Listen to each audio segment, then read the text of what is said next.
नमस्कार दोस्तों, आपका मेरे YouTube चैनल में स्वागत है।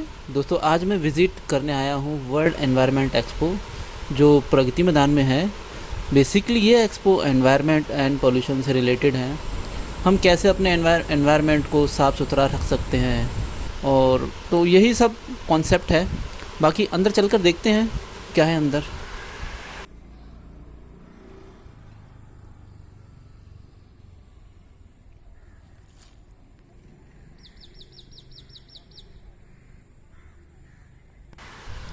ये देखिए, कुछ बच्चे एंट्री गेट पर खड़े होकर ये कुछ मैसेज दिखा रहे हैं एनवायरनमेंट को लेकर।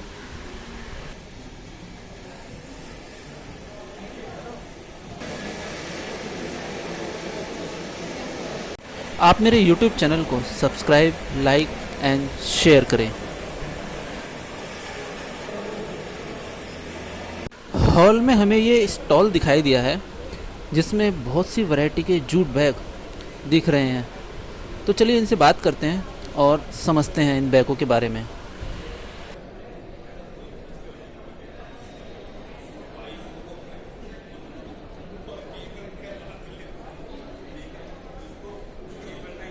अपना नाम बताइए। मेरा नाम मोनिका है। हाँ, और कंपनी का नाम क्या है मैडम आपका? मेरी कंपनी का नाम आराज फैशन है। तो आप क्या क्या मैन्युफैक्चर करते हैं ये? सर, हम इको फ्रेंडली प्रोडक्ट्स में डील करते हैं, जिसमें बैग्स आते हैं, स्टोरेज बॉक्सेस आते हैं, कोस्टर्स आते हैं, कुछ हैंडमेड आइटम्स भी हैं हमारे पास।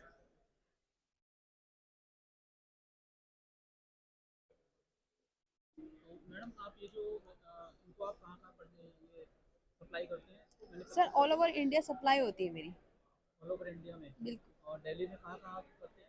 दिल्ली में सर काफ़ी ऑफिसेज हैं, काफ़ी एनजीओज हैं जिसके लिए हम काम करते हैं, इनको हम प्रोवाइड करते हैं, और कुछ कॉर्पोरेट लोग भी हैं जो हमसे लेते हैं बल्क में। वैसे भी एनवायरनमेंट एक्सपो है, तो जैसे आपका ये सारा ये प्लास्टिक वगैरह है, या उनसे तो बहुत बेटर ही होता है हाँ ये, है जी, ना? हाँ जी, प्लास्टिक से बेटर है, पर प्लास्टिक का एक ऑल्टरनेटिव ढूंढ रहे हैं जो हम जिसको सपोर्ट भी कर रहे हैं कि हम जूट बैग्स एकदम फैंसी बना रहे हैं ताकि लोग परचेज करें और हाँ, यूज़ इनको करें। तो अपने ऑफिस में जो है रोजमर्रा की जिंदगी में इसको हम अपना यूज़ कर सकते हैं। हाँ जी सर। और लोग अपने ऑफिस जाते हैं, लंच बॉक्स बिल्कुल वगैरह सर। है वहाँ पे, महिलाएं हैं बिल्कुल वो सर। अपना शॉपिंग वगैरह जाती हैं, कुछ भी हम्म। अपना सामान रख सकती हैं इसके अंदर। जूट की जो होती है शेल्फ लाइफ ज़्यादा होती है, जी तो जी जी। इसलिए लोग पसंद भी करते हैं यूज़ करना। कुछ आप मुझे बैग आप दिखाएंगे, दो चार बैग आप मुझे दिखाइए। देखिए, जैसे ये बैग है हमारा, जूट का बना हुआ बैग है ये। बिल्कुल, इस पर हमने हैंडवर्क करके ट्री बनाया है, इसको अट्रैक्टिव बनाया ताकि कस्टमर खरीदे और यूज़ करे। और ये किस यूज़ की होती है? सर, ये स्टोरेज बॉक्सेस हैं जो स्टोरेज के लिए हैं, या तो आप अपनी कबर्ड में स्टोर कर सकते हैं कुछ सामान रख के, या अपनी ड्रेसर टेबल पे यूज़ कर सकते हैं। कुछ लोग बाथरूम में भी कुछ सामान रख के अपना यूज़ करते हैं। और ये क्या चीज़ है मैडम?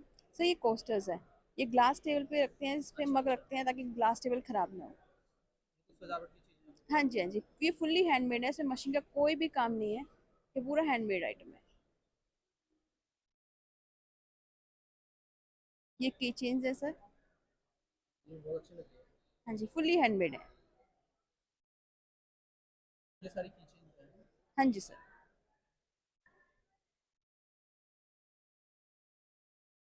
हाँ, मेरे हिसाब से तो सर फाइल फोल्डर बोलते हैं हाँ इसको, जी सर, ये फाइल फाइल मतलब फोल्डर्स डॉक्यूमेंट्स हैं। वगैरह हम रख बिल्कुल, सकते हैं। सभी डॉक्यूमेंट रखने के लिए काम आता है। काफ़ी आपके पास बहुत चीज़ें हैं। मैं देख रहा हूँ सामने, इसमें शायद वाटर बोतल इसके अंदर रखी जाती है हाँ ना? जी, हाँ जी, वाटर बॉटल के लिए है, लंच के लिए है, कैरी बैग्स हैं, लैपटॉप्स की भी हम पे बहुत अच्छी रेंज है। लैपटॉप के लिए ये बहुत अच्छे लग रहे हैं।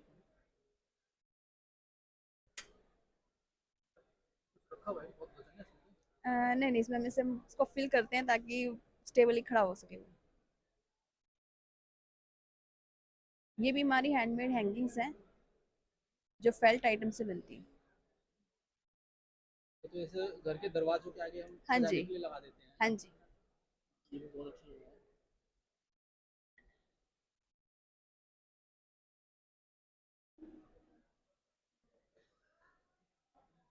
आप थैंक मुझे यू। एक विजिटिंग कार्ड दे दीजिए। अगर बिल्कुल किसी सर। को आपसे कांटेक्ट करना होगा तो इस नंबर पे आपसे कांटेक्ट कर सकते हैं। ये है जी इनका विजिटिंग कार्ड, इसके ऊपर इनका मोबाइल नंबर और एड्रेस भी है। ये इनकी email ID, Facebook ID and Instagram ID है, तो इनसे आप अपना डायरेक्टली कांटेक्ट कर सकते हैं।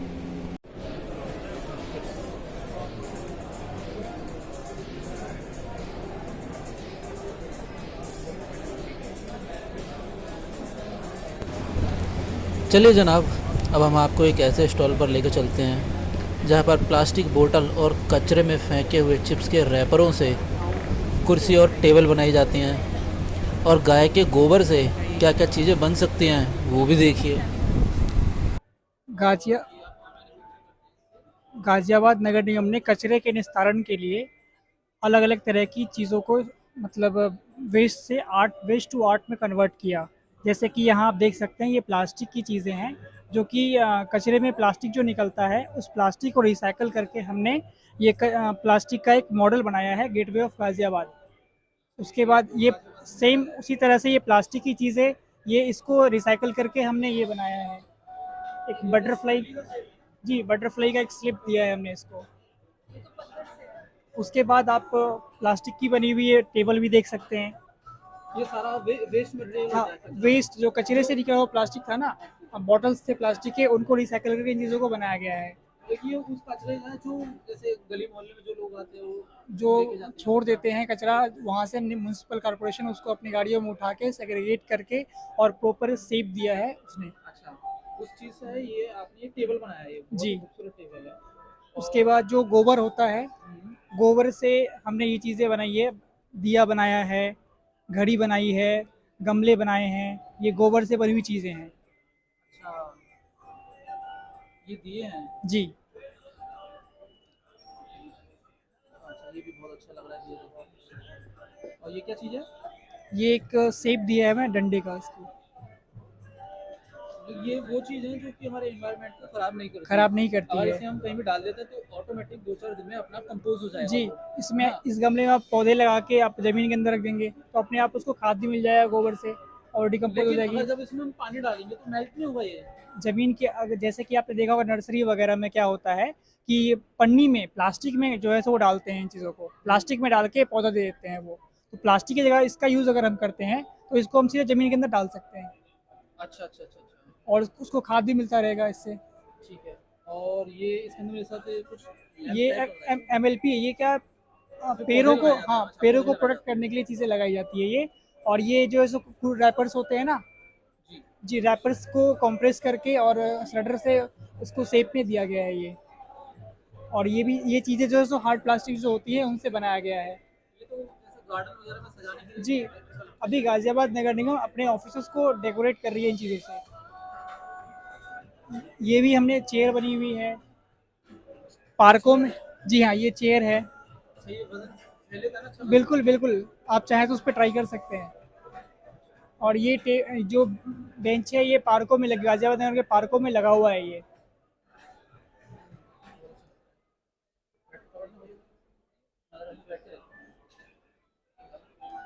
वैसे भैया ने बोला है तो मैं एक बार इस पे बैठ के देखता हूँ। ये ऐसा ना हो कि टूट ना जाए कहीं ये। बस आपने बनाया तो नहीं टूटेगा ये, है ना? बढ़िया है। तो पूरा ये वेस्ट वेस्ट मटेरियल का बना हुआ है पूरा, है ना? बहुत अच्छा है ये। MLP बोलते हैं, जो कि कुरकुरे का रैपर्स वगैरह होता है ना, उससे बना हुआ है ये। कुरकुरे के रैपर्स वगैरह को कॉम्प्रेस करके और इस शेप में। और जो हम चीज़ों को खाते हैं उन रैपर का ये बना हुआ है। जी हाँ।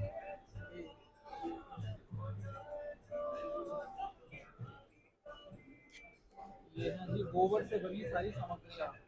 और ये CND वेस्ट जो आपको हमने बताया नहीं अभी तक, अब CND वेस्ट जो होता है ना, मलबा जो घरों से मलबा निकलता है, उस मलबे को रिसाइकल करके और हमने इस product tiles, cedar looking tiles बनाया है जो कि हम पार्कों में यूज़ कर रहे हैं, फुटपाथों पे भी यूज़ कर रहे हैं इसको हम। ये तो हमने देखा है वैसे पार्कों में, फुटपाथों पे हमने लगा हुआ देखा रहता है टाइल्स पे।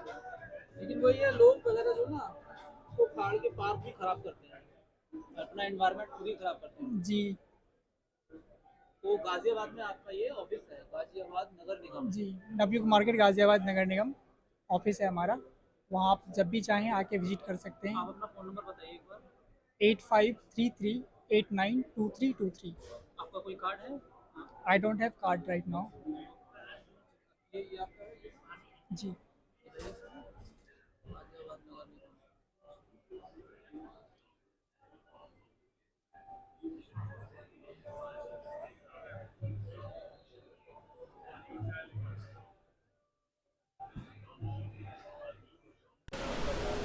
ये जो मशीन है ना, ये कूलिंग सिस्टम देती है। और डस्ट को कंट्रोल करती है, हमारे आसपास के वातावरण को ठंडा रखती है। मेरे हिसाब से इसके अंदर से पानी की बहुत छोटी छोटी और महीन पानी की बूंदें जो है ना, अणु के रूप में बाहर निकलती हैं और बहुत प्रेशर के साथ निकलती हैं। वैसे ये एक ऐसा उपकरण है जो कि पानी के वाष्पीकरण के माध्यम से हवा को और ठंडा रखती है। दिल्ली में ये मशीनें मैंने काफ़ी जगह देखी थी कोविड के टाइम पर।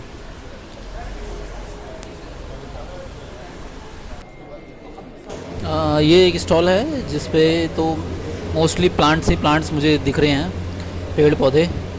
और सामने मुझे एक ये मॉडल भी मुझे दिख रहा है, असली नहीं है ये, ऐसे ही नकली है, लेकिन ये बहुत ही खूबसूरती से इसको जो है पेड़ पौधों से सजा रखा है। देखिए बालकनी में छोटी छोटी बालकनियाँ हैं और इस पर कितने अच्छे अच्छे पेड़ पौधे इन्होंने लगाकर सजा रखे हैं, देखने में बिल्कुल रियल लग रहे हैं।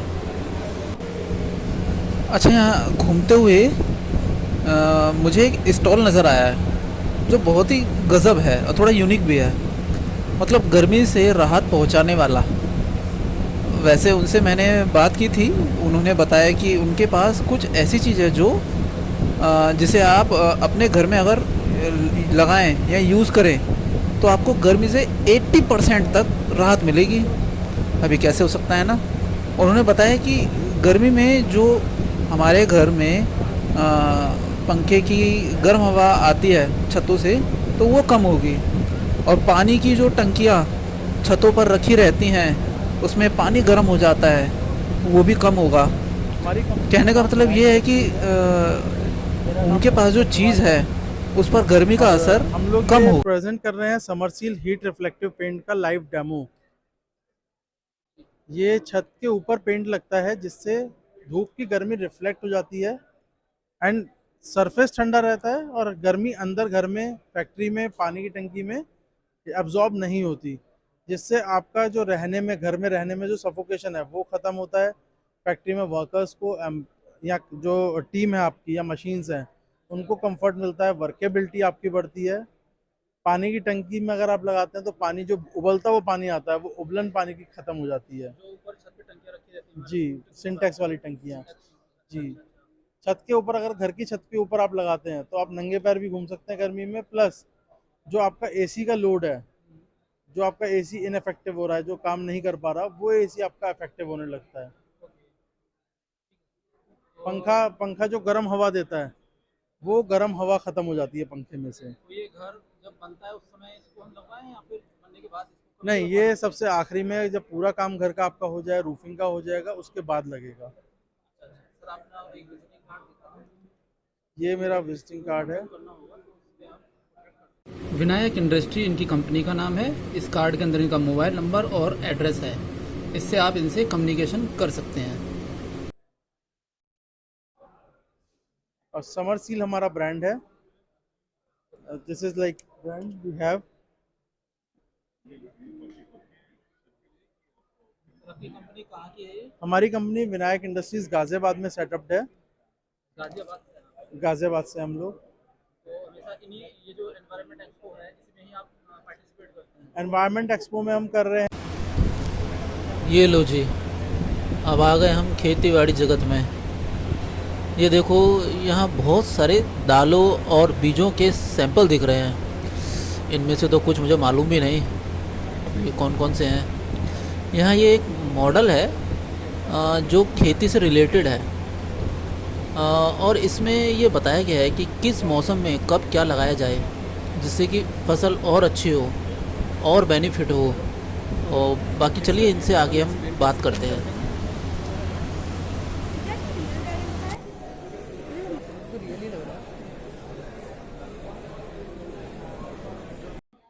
मेरा नाम डॉक्टर आशीष खंडेलवाल है। मैं भारतीय कृषि अनुसंधान संस्थान में कार्यरत हूँ, और ये भारतीय कृषि अनुसंधान परिषद के द्वारा वर्ल्ड एनवायरनमेंट एक्सपो में यहाँ पर स्टॉल लगाई गई है। भारतीय कृषि अनुसंधान संस्थान नई दिल्ली में पर्यावरण संभाग में एक एक्सपेरिमेंटल फैसिलिटीज़ है। इसमें फ्री एयर, जैसा कि आप देख पा रहे हैं, एक गोल चैम्बर है जो कि free air carbon dioxide enrichment facility है। ये वाला चाहिए। या इस चेम्बर में क्या होता है, कार्बन डाइऑक्साइड गैस रिलीज करते हैं और क्रॉप पर उसका क्या इफेक्ट पड़ रहा है, तो इसको हम ऑब्जर्व करते हैं।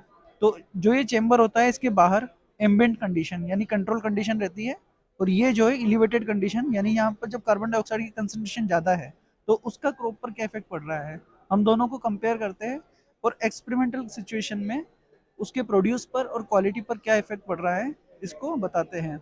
यदि वर्तमान में जो किसान के बीच प्रचलित वैरायटी है वो हमें अधिकतम उत्पादन विद सेम क्वालिटी दे रही है, सपोज इस कंडीशन में भी जब हमने CO2 का कंसंट्रेशन इंक्रीज कर दिया है, तो इसका ये मतलब है कि ये सेम वैरायटी फ्यूचर में भी हम यूज कर सकते हैं जब CO2 की कंसंट्रेशन ग्रीन हाउस गैसेस की वजह से धीरे धीरे बढ़ जाएगी। क्योंकि आने वाले टाइम में तो इन्हीं चीज़ों की ही ज़रूरत हमें पड़नी है। या और सपोज यदि ये हमारे पास ये जो एग्जिस्टिंग वैरायटी है वो उतना परफॉर्म नहीं कर पा रही है, तो उस कंडीशन में जो हमारे पास अलग अलग जर्म प्लाज्म होते हैं एक ही वैरायटीज के, तो हम उसको टेस्ट कर सकते हैं इसके अंतर्गत कि कौन सी ऐसी वैरायटी है या कौन सा ऐसा जर्म प्लाज्म है जो अच्छी उपज दे सकता है, जो हमारी करंट वैरायटी है उसके साथ में उसकी क्वालिटीज़ को रखते हुए।